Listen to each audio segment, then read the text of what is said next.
silakan mungkin. Nah, kita di Museum Living Samara.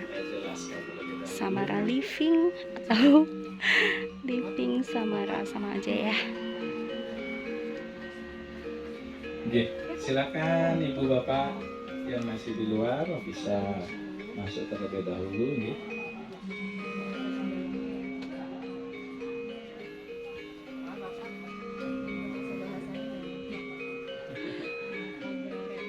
Iya, betul. Ini 12 hari. Oh, 12 hari. Iya, betul. Kasih nama betul. Rujak. Ya, itu dari rujak, sama gendong-gendongan, nanam ari-ari. Nah, ini itu apa namanya? Nah, tadi yang dijelasin Awal sama dari kandungan Mariani. sampai Iya, nanti nanam kelihatan apa ari-ari. nih? Nanam ari-ari nih. Kepus wedel, Iya, betul. mapagrari.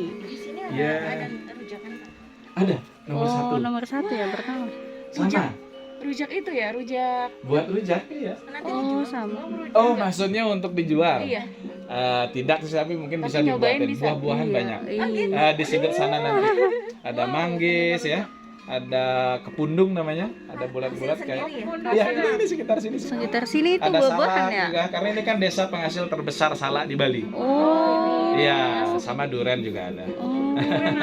Nanti di sudut sana. Iya, siap-siap. Kepus wadal itu yang kikir biji apa? Iya, mungkin izin saya akan jelaskan dari awal, Iya, Bapak boleh, Ibu boleh, deh. siap-siap. Saya akan mulai dari nomor 1 ya. Goreng, leskap. Senyamannya kalau mau berkenan duduk bisa, ini bersih sekali. Lalu Bisa di sana bulanin. mungkin menghadap ke sini gitu ya.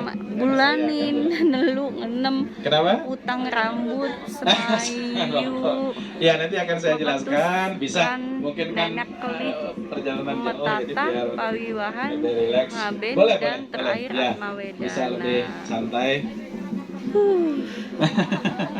Kita mau dijelasin lagi nih guys sama bapaknya biar kita tahu. Iya, Ke sini, betul. kita di sini aja nih. Baik, terima kasih sekali lagi, selamat datang di Museum Galeri kita. Kalau konsepsinya seperti tadi saya sampaikan, memang sebenarnya adalah museum kehidupan gitu. Jadi tidak Museum ada kehidupan. satu building Kita dengerin atau satu ya. bangunan khusus untuk kita tempatkan benda-benda dan seterusnya, tidak. Ini hanya museum galeri untuk tempat kita bisa memperkenalkan secara singkat. Setelah ini ya justru ke lapangan gitu ya. Ya. Kalau waktunya cukup bahkan ke rumah-rumah penduduk. Ya, betul. Kehidupan sehari-hari. Oh iya. Ya, saya akan mulai dari 01. Ya, itu adalah tahap pertama dari seluruh rangkaian siklus hidup manusia Bali. Jadi tadi udah banyak yang punya pengalaman yang sama gitu ya, atau tradisi yang sama di daerah masing-masing. Jadi sama, kita di Bali melakukan kegiatan ngerujak ini pada saat si bayi berumur 1-3 bulan di dalam kandungan. Jadi pada saat ibu hamil. Nah, secara filosofi ya, atau secara ritual itu semua kita ambil penjelasannya dari manuskrip itu. Jadi di dalam ini ada lontar yang ditulis ya. Di sini majority memang memakai bahasa Sanskerta atau Jawa kuno. Nah, dari situ kita sadur, kita narasikan atau terjemahkan. Tetapi yang kita justru tampilkan di sini bukan semata-mata sisi filosofis gitu. Tugas kami di Samsara adalah bagaimana menghubungkan, merelevansi sisi filosofis ini dengan kehidupan hari ini. Karena dalam perjalanan kita membangun tempat ini, kunci membuat para pihak, khususnya generasi muda, untuk mau mengkonservasi, ya, mempreservasi, menjaga, melestarikan, adalah ketika berhubungan dengan hidupnya gitu. Kalau nggak ada hubungan, hanya urusan filosofi, sejarah atau apa, udahlah, kita nggak usah berharap gitu. Nah, oleh karenanya lah di Samsara ini pola pelestarian yang kita lakukan adalah merelevansi, gitu, menghubungkan dengan kehidupan hari ini. Nah, yang pertama misalnya, kalau ngerujak itu ya buat rujak gitu ya, secara aktivitas fisiknya. Nah, kenapa rujak yang bahan bakunya dari buah-buahan? Adalah karena nutrisi yang terkandung dalam buah-buahan ini. Yang utama di sini salah satunya adalah delima, kemudian belimbing, ya, yang lainnya bebas. Karena memang nutrisi yang terkandung di dalamnya ini dibutuhkan oleh si ibu yang mengandung dan bayi yang sedang dikandung gitu. Iya. Ngidam itu kan sebenarnya ada kebutuhan yang alamiah, yang biologis, tetapi kemudian diekspresikannya Iya. acap kali dengan sesuatu yang spesial gitu, Iya. ekspresif lah. Sejatinya ya itu urusan logik ya, urusan nutrisi. Nah kalau yang 01 atau ngeruja ini concernnya lebih kepada fisik tadi, nutrisi dan seterusnya. Yang di nomor 2 atau megedong-gedongan pada saat si bayi berumur 6-7 bulan dalam kandungan, ini concernnya lebih pada unsur psikologi gitu. Yang di situ fisik, ini psikologi. Nah kenapa psikologi? Karena di usia kandungan sekian bulan itu adalah fase yang sangat krusial untuk bagaimana dua pasangan ini semakin solid gitu. Kenapa dia harus semakin solid? Karena setelahnya akan ada tahapan yang sangat kalau di Bali istilahnya menggantung bo akate, menggantung itu digantung atau bergantung hanya pada satu helai rambut gitu ya si ibu. Kalau salah-salah dikit bisa lewat gitu kan. Nah oleh karenanya lah di sini harus solid dulu si pasangan ini. Seringkali juga terjadi karena mungkin mohon maaf penampilan si ibu menurun gitu kan dan seterusnya sehingga bisa saja ada ya kira-kira begitulah. Saya tidak berani menyebut. Nah yang ketiga adalah ketika bayi lahir lalu hari-harinya ditanam. Nah kalau di Bali ini ditanam mungkin mirip ya juga ya kalau di ditanam. Nah ditanamnya sekaligus di sana ditambahkan beberapa komponen ya, salah satunya penghangat ya, rempah-rempah biasanya merica, jebuk garam atau cabai Jawa dan seterusnya. Lalu setelah itu ditaruh di dalam kelapa. Ya, tempurung kelapa hari-harinya. Lalu tempurungnya ini dibungkus dengan kain putih atau kain kafan, dimasukkan dikubur ke tanah lalu ditimbun. Nah, di atas timbunan ditaruh batu, lalu daun pandan dan kayu bakar yang setiap hari dibakar namanya baleman gitu. Nah ini sebenarnya bentuk simbolisasi dari pengembalian unsur panca maha buta gitu. Jadi kami percaya bahwa di setiap unsur fisik kita ya itu selalu ada 5 elemen yang sama sebenarnya dia dengan elemen semesta gitu. Jadi dikembalikan dari api ke api, air ke air, tanah ke tanah, angin ke angin dan seterusnya. Nah itu yang ketiga. Lalu yang keempat adalah kepuswodel. Ini biasanya terjadi pada saat usia bayi 1-2 minggu setelah lahir. Ya pada saat itu lepas sisa plasentanya ya. Nah itu kalau di Bali memang dia dijaga semalaman 24 jam. Tidak boleh taruh tempat tidur ya sekalipun. Dia harus digendong selama 24 jam.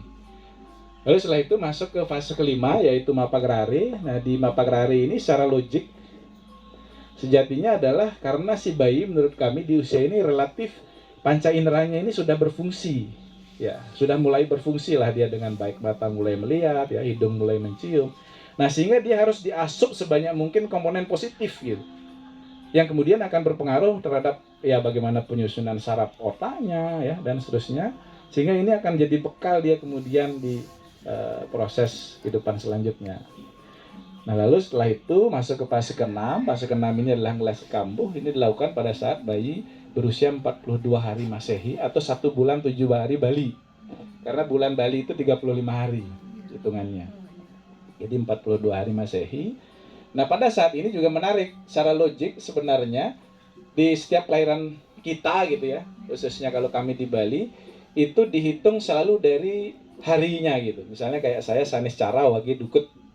Saniscara itu Sabtu, Wage itu Pancowarenya kalau di sini. Sanis paling Pon Wage Kliwon gitu ya. Kalau di Jawa kan ada Legi, Manis, Wage segala macam sama. Lalu Dukut itu wetonnya. Jadi kalau kita hitung di Bali ini ada 30, setiap minggu berganti. Sinta Landa Bukit Pelantir Dolu Gumra Gwariga Warigadian Biluwangi Sungsang dan seterusnya gitu. Nah setiap komponen tadi itu punya angkanya gitu atau uripnya. Jumlah. Nah ketika terakumulasi Saniscara berapa, Wage berapa, Dukut berapa, ini kemudian melahirkan sebuah analisa SWOT kalau bahasa sekarang. Yeah. Jadi setiap kelahiran James orang SWOT. Bali khususnya yang karena kami kebetulan metodologikan seperti itu sudah membawa SWOT masing-masing. Strength-nya apa, weakness-nya apa, opportunity-nya apa, threat-nya apa dan seterusnya. Nah, sehingga yang ditulis ini sebenarnya tadi jadi catatan-catatan kelahiran yang ini disimpan kemudian. Kalau kemudian di kehidupan selanjutnya ada masalah ya dan seterusnya, ada kurang harmonis. Nah, inilah yang dibaca kembali gitu. Jadi ditebas istilahnya, dibayuh atau dibayar gitu. Nah, itu. Kemudian setelah itu masuk ke fase ke-7 namanya 3 bulanan. Ya kurang lebihnya seperti itu ya suasananya. Lalu setelah itu masuk 6 bulanan. Di 6 bulan ini kalau di Bali baru pertama kali si bayi diperkenankan untuk menyentuh tanah. Mungkin sama juga ya.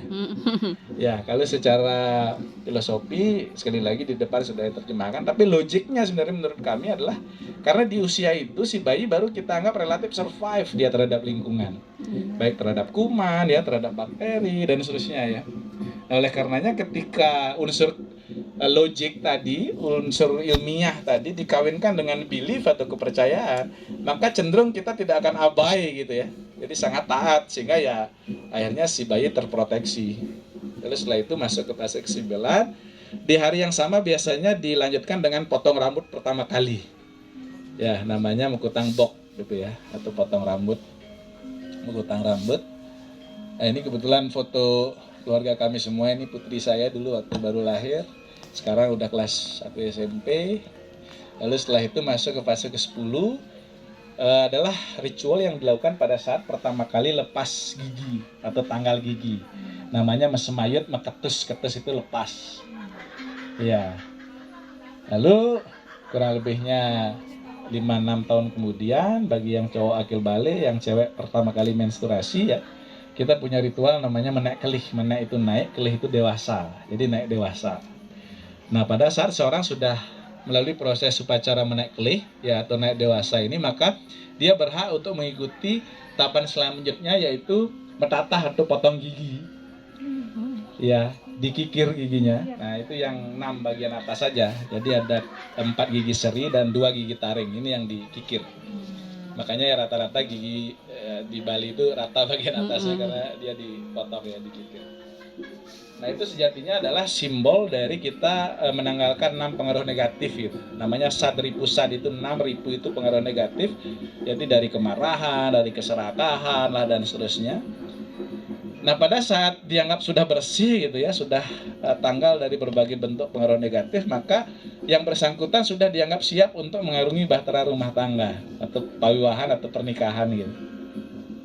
Nah, yang 12 itu pernikahan tidak langsung ujuk-ujuk 13 ngaben gitu ya atau kremasi ya. Ini tragis sekali. Jadi sejatinya di antara ini banyak juga ritual yang kita lakukan, tetapi itu sifatnya opsional ya atau pilihan. Boleh dilakukan, boleh tidak. Yang wajib itu adalah ini. Dari baru dalam kandungan, lahir, besar, hidup, bertumbuh ya. Nah, singkat cerita katakanlah uzur lalu meninggal. Nah, ini mungkin agak sering didengar ya, relatif familiar, yaitu kremasi atau ngaben. Nah, itu esensinya sebenarnya sama dengan fase ketiga tadi. Jadi dikembalikan lagi unsur fisik ini kepada alam. Karena unsurnya menurut kita sama. Kita ini namanya buana alit, alam itu buana agung gitu.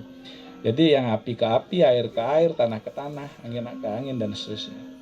Nah, secara fisik di ngaben ini kita anggap sudah lebur dia, sudah lepas, sudah menyatu. Tetapi rohnya sendiri sebenarnya belum disucikan gitu. Nah, kemudian adalah fase terakhir namanya Atma Wedana.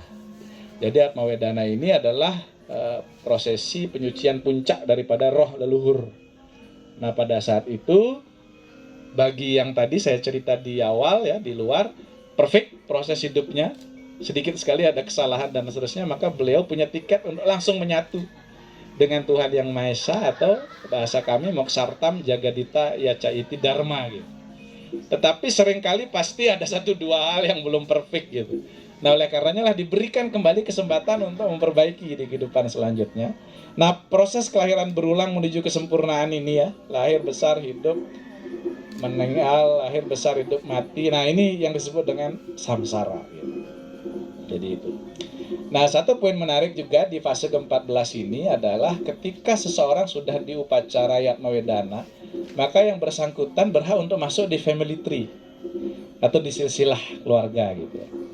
Begitu juga kepada kami sebagai keturunannya wajib memasukkan. Sehingga lagi-lagi ini sebenarnya adalah urusan logik gitu ya, urusan administrasi keluarga kalau silsilah, tapi ketika dikawinkan dengan kepercayaan ya, sehingga tidak ada generasi yang abai, maka ini masih kami warisi gitu, masih rigid karena selalu diupdate. Setiap masuk ke fase itu keturunannya harus update. Jadi itu mungkin menarik ya, unsur administrasi keluarga dikawinkan dengan belief, pranata sosial dan seterusnya. Nah, sehingga mungkin bisa dilihat di sebelah, ini adalah salah satu contoh dari family tree, dari silsilah keluarga yang hampir di setiap keluarga di Bali masih punya. Jadi